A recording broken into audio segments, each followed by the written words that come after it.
For everyone that came out today. We got some people that came from Middleton. We got some people that came from Hamilton. We got our regulars from Mississauga. What a crowd we draw here. I got a few people that are going to hand the mic over to here for open mic who want to talk about a few things such as Bill C-63, which is one of the most dangerous censorship bills, or probably is the most dangerous censorship bill that we have been faced with yet. This has just hit the floor. We need to stop this. We need to be writing letters to our Senate already because I have no faith in our MPs stopping this, as I'm sure none of you do. At that, I'll let Paul here talk about it. He's very educated in the bill. And as well, Lynn Brooks here has a physical copy of Bill C-63 where she's pointed out some spots in it that you should take a look. Basically, this is a bill that's wrapped up in nice, it's a box of shit wrapped up in nice shiny paper so that we'll all eat this box of shit.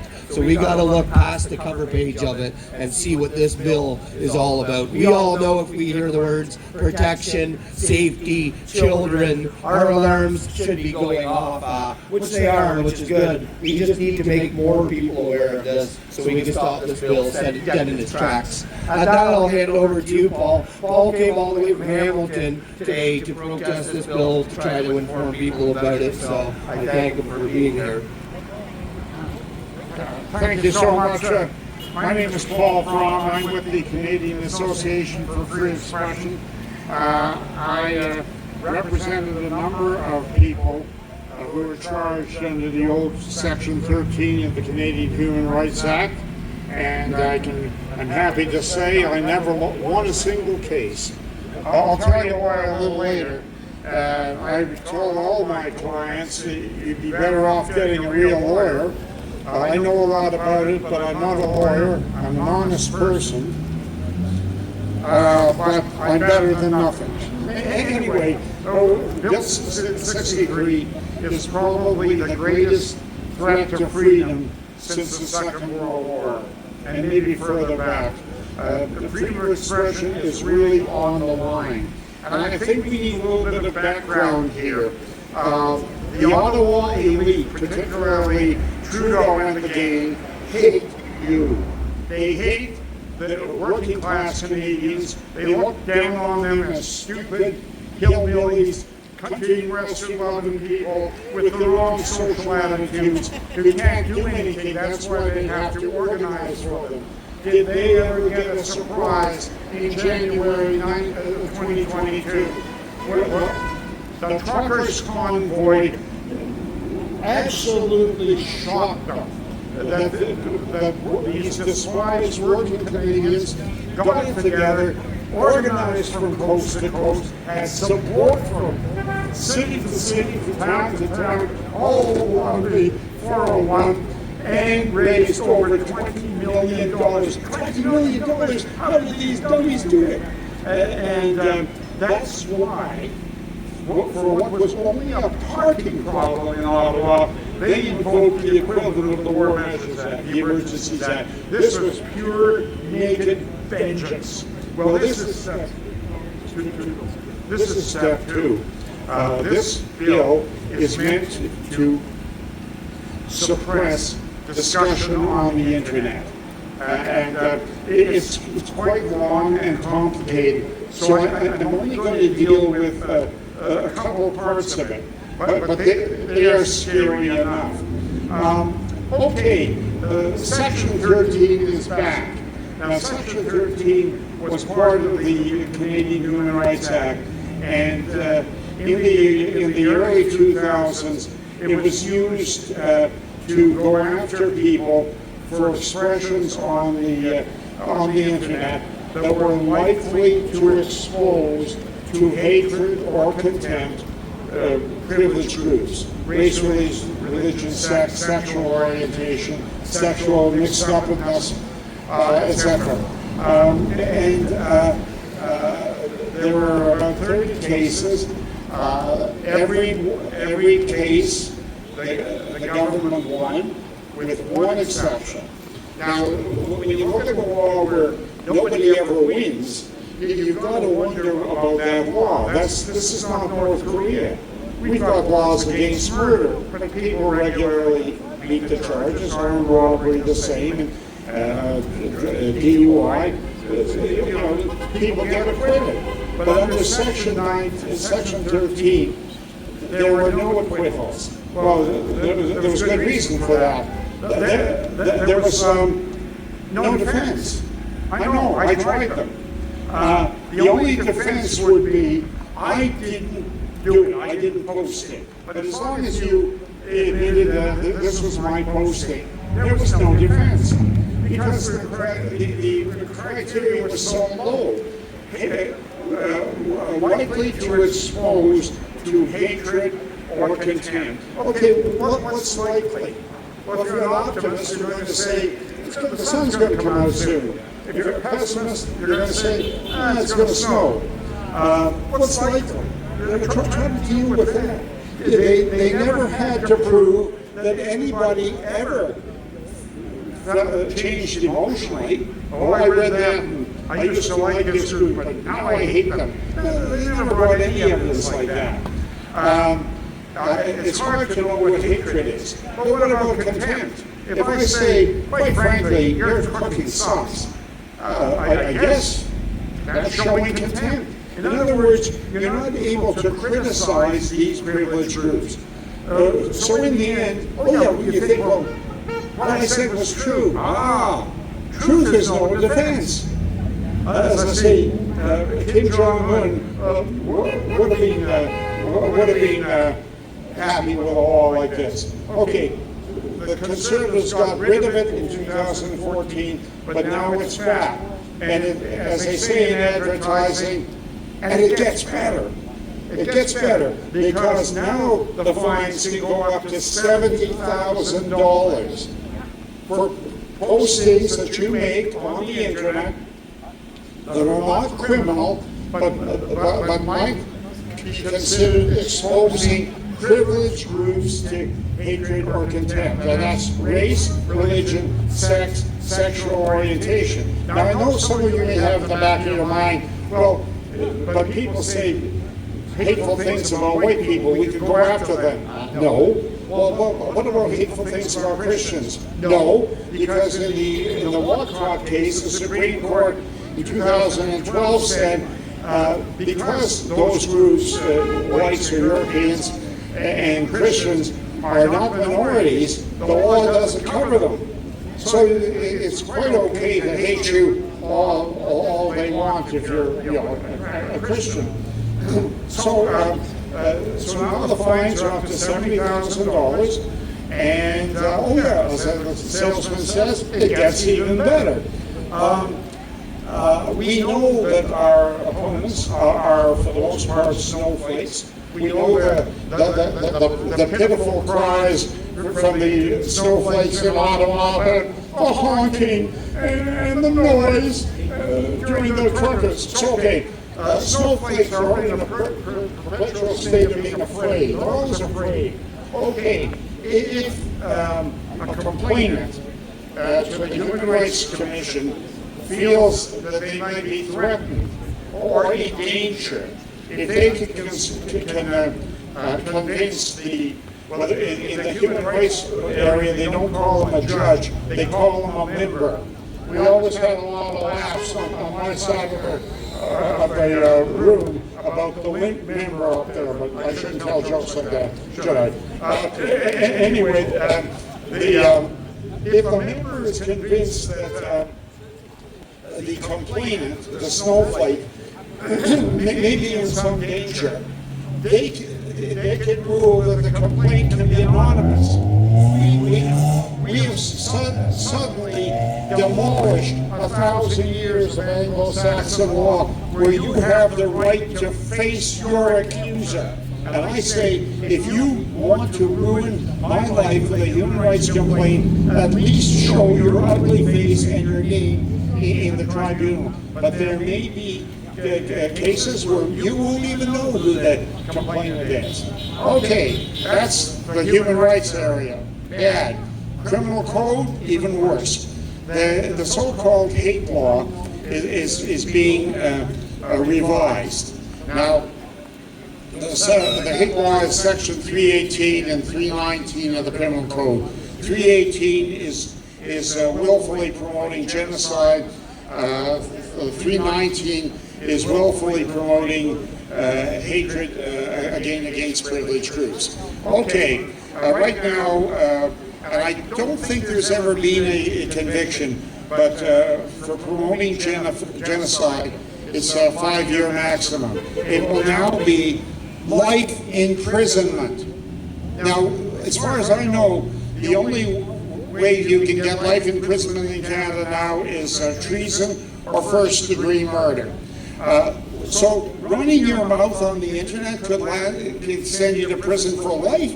This is nonsense. Now, you might think, well, advocating genocide must be pretty strong. You know, it might be like saying, I want to destroy every last person in the Congo, let's say. Okay, but it's not always that simple. For instance, the trust fund kid, otherwise known as Trudeau II, has said that Canada committed genocide with the residential schools. So if you disagree and say, well, I don't think that's what happened, you could be advocating or supporting genocide. In fact, there was a native advocate that a few months ago wanted the law changed so that denying that something happened in Kamloops could land you in jail. And that whole Kamloops thing is a very interesting thing. It's almost 3 years since something was discovered in the soil, but they've never explored to find out, well, what? Were there bodies? If so, whose bodies? How did they die? But the media assured us that these were mass graves, with the implication that the school murdered these folks if they're there. Anyway, an issue that's very hot right now is the Middle East, and a wise person stays out of that argument. But the Zionist lobby tell us that the slogan, "From the river to the sea, Palestine must be free," is advocating genocide. Well, I'm a graduate in English language and linguistics, and that's not what the words say. They just say that chunk of territory should be free. Anyway, but there are people who say that's advocating genocide. So if you believe in a free Palestine, are you going to go to jail for life? On the other side, it's obvious what you see on the television, what's happening in Gaza, it looks like Berlin, 1945, the killed the children, the shot up hospitals, the starvation. That might be my definition of genocide. So for people advocating that, well, they're going to go to jail. This is a dog's breakfast. Okay, advocating hate, now 2 years in jail, it will rise to 5. Well, that's one thing. Something that I have not seen any of the critics pick up on, I think is very, very dangerous. The law says now, if you violate the criminal code and it's decided that you did so on the basis of hatred, you could go to jail for life. Life. Here's an example. Your car is cut off, and you're angry. You jump out and you confront the other driver, and you say, "You lousy driver! You got your license in the cornflake box." You punch him in the nose, break the nose, and the cops come along, charge you with assault caused bodily harm, and you might get, I don't know, $500 fine, a month in jail. If you're unlucky, 6 months in jail. Okay, same scenario. Somebody cuts you off. You jump out of the car and you say, let's see, can I safely say this? Okay. I say, "You Chinaman, you can't try, blah, blah, a few other choice insults. Now, if it's decided that that is based on hatred, instead of a $500 fine or a month in jail or whatever, you could potentially face life. This is insanity. For instance, the fellows down in Coutts, Alberta, if it could be somehow construed that their actions were motivated by hate, never mind what the justices will give them in the end, they could go to jail for life.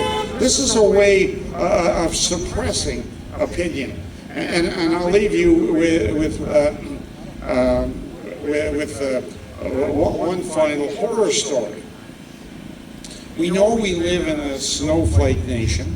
People who are always afraid, always ascribe the worst motives to people like us. Now, if a snowflake decides that you might be likely to commit a hate crime, that snowflake can go to a judge, and if the snowflake can convince the judge that you're likely to commit a hate crime, the judge can order anything. He could order you incarcerated. He could order you confined to your home, house arrest. He could order you to wear an electronic bracelet. He could order you to refrain from alcohol or drugs, and at any time an official could come to your house and forcibly take your blood to monitor you. They could force you to not attend a certain place, keep 300 yards from something, really anything. And this again is a knife through the heart of 1,000 years of Anglo-Saxon justice, where we have this quaint idea that you should not face punishment until, I forget. I don't. Until you were charged with something, you had a trial, and you were found guilty. Only then should you face any punishment. This is preventative detention, and you can be darn sure. I heard a lawyer the other day speculate, and I thought it made sense. Supposing you've been involved as I was in those million person protests in the fall there about what's being done to our kids. Supposing your next door neighbor is a snowflake and says, I know you're going to be going to that protest. In fact, you're organizing it. So that person goes to a judge, and if the judge is convinced that you might say something hateful about the LGBTQ sexually mixed up folks, perhaps the judge could say, well, you're incarcerated in your home until the rally's over, or you can't go to the rally, or you can't post anything on the internet. The sky's the limit. And what is being done to our system, to our justice system by this evil law is incredible. And there are people all over the spectrum speaking up. For instance, Margaret Atwood, the great Canadian author, I generally say she's a woman of the left, and maybe not the far left, but she recently made a very strong statement that this was Orwellian legislation. A lot of people are cluing into this. So if it would give me just 30 seconds to dig through my trunk of papers here, I want to read you something which I think will make you sad, because I think you're going to say, that's not the Canada I know. I'm sorry, I'm giving the game away, but it's hard to believe that, oh my gosh, it's right on the top. Al is with me today, or somebody is.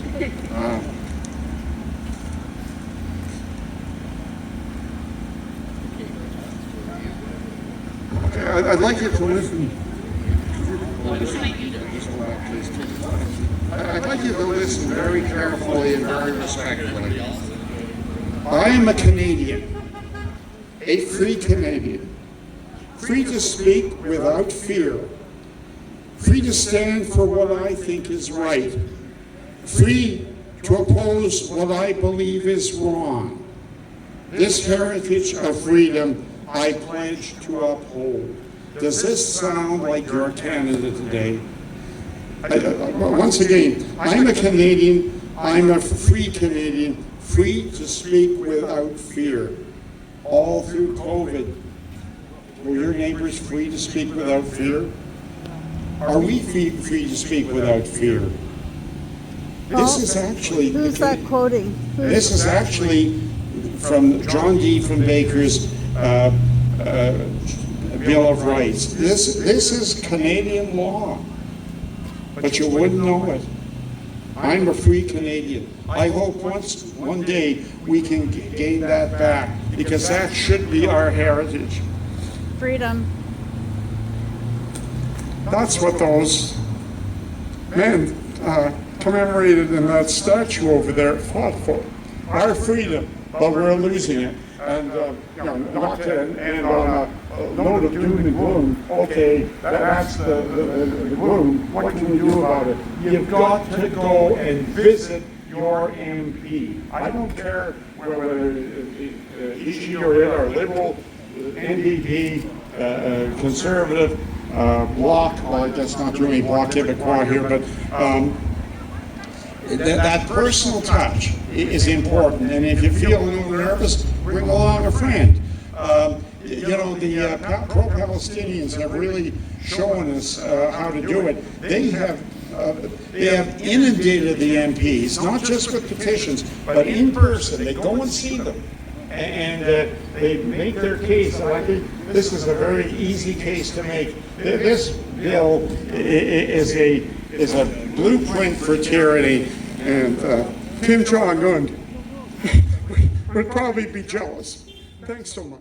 I will fight to my death to protect their right to have their freedom of speech. I wouldn't stand beside somebody that wore a swastika around their neck, but if that's how they want to express themselves, that is their right to do so. There is no such thing as hate speech, because all speech is free. Yes. And we need to keep it free. Yeah. We really do.